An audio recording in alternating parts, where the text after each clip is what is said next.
Dr. Alex, with many people we land these days, we hear from the permanent residents the same set of questions, how they can obtain the citizenship faster. Here's the first common question. What are the conditions of getting citizenship in Canada? Very good question, because so many clients land in these days, and sometimes they simply cannot stay in Canada all the time. I always tell people Canada and permanent residency is not a jail. You can get out at any time, get in. So first of all, relax and plan right. The first condition to obtain citizenship, if you're Canadian permanent resident, is to collect 1,095 days. That time equal to 3 calendar years, if you can count. That means we definitely recommend people to minimize absence from Canada. That's how they obtain it faster. Some people try, and this is our advice sometimes, outside of legal advisory, explore Canada. Spend every vacation here. So many nice places. Go to Atlantic Canada, go to Rockies, go to prairies, and go to up north and see, uh, so many things in Canada to see, actually. And when you have citizenship, you probably will explore the world.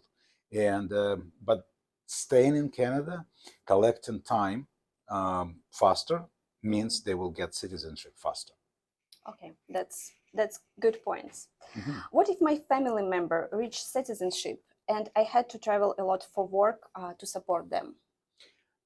Very good question, and actually common question for our clients, because we deal mostly, as Maria, with business immigrants, right? Mhm. And business immigrants sometimes have one of the, um, well, I guess the breadwinner in family, and sometimes it's a husband or wife who have to travel back to own country or country of prior residency for work, especially if we deal with countries like UAE, Saudi Arabia, Qatar, and other countries in Asia, South Asia, let's say Singapore.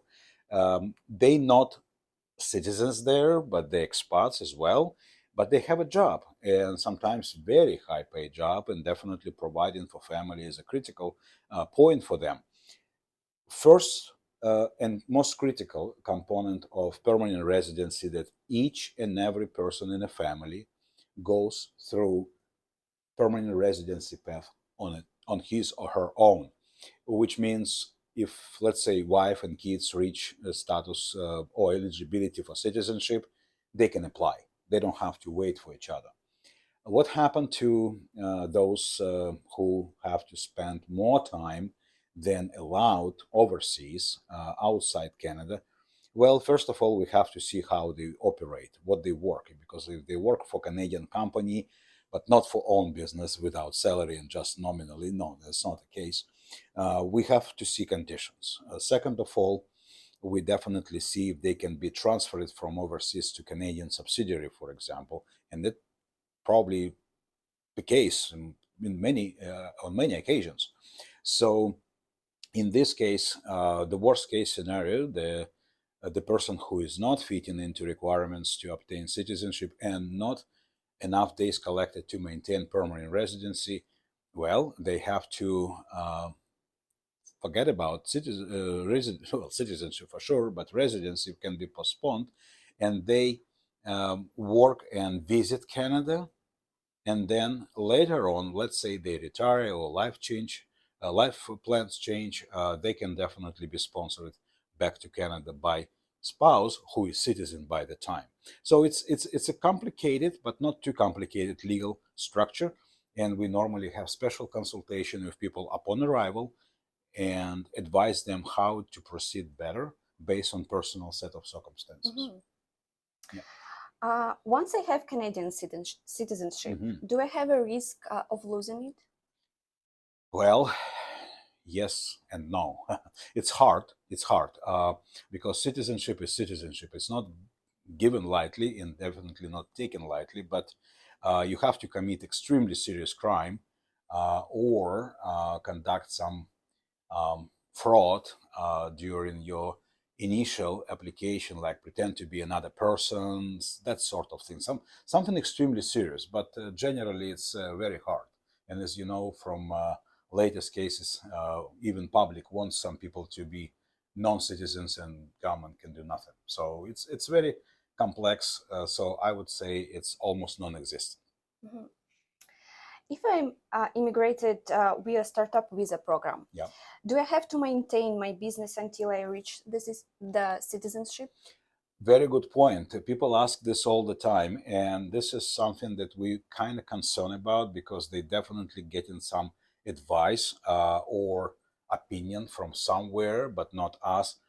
No, you don't have to. There is no condition in your startup visa program to maintain the business until citizenship. Remember, there is no requirement to be in business any longer after PR, because when you PR, this is your business. When you're permanent resident, you're Canadian, you have your free will. Of course, the predicament of the program, the prerogative of the Canadian government here, and primary focus is to bring economic benefit to Canada. But economic benefit for Canadian economy is a very complex thing.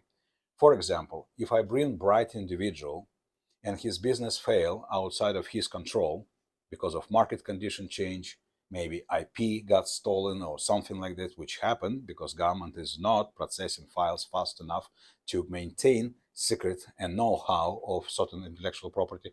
So in these cases, we definitely recommend people to uh, exercise common sense and business sense. And we usually have very in-depth meeting with angels or incubators or venture capitalists who we work with, and definitely we advise people to, I would say, uh, decide on their own what they're going to do. But there is no condition to keep your business and be a slave to that business until citizenship. Somebody is saying this. I hear more and more of those rumors or gossips, but that's misinterpretation of the program. Okay, thank you. And the last one Mm. question. If I live overseas and as a permanent resident or citizen, is there a difference if I get married and wish to sponsor of my spouse? Okay, if you want to sponsor your spouse, there is a difference. Permanent residents must be in Canada to sponsor somebody from overseas. Citizens, if they live, let's say, with the spouse overseas, they can sponsor and stay there until they relocate to Canada together. Relocation to Canada, by the way, is one of the conditions for people to sponsor, because you can just sponsor, send spouse to Canada, and stay overseas. You have to show all the intention to move to Canada together. And we have a complex approach to this issue because we have so many people. One of the reasons is one of those I mentioned above. Mhm. For example, the family already citizens, but the person who is making money for the family is overseas, lost permanent residency, but then decide to retire and be sponsored. The family can move back, but then they sponsor father, let's say, or mother of the family, and they move back together because that's one of the conditions. So it's complex. It's different from citizens, and thank you for that question. Different for citizens and for permanent residents. But in general, sponsorship is available for both categories. Mhm. Okay, that's it. Thank you for your Thank you answers. very much. Thank you.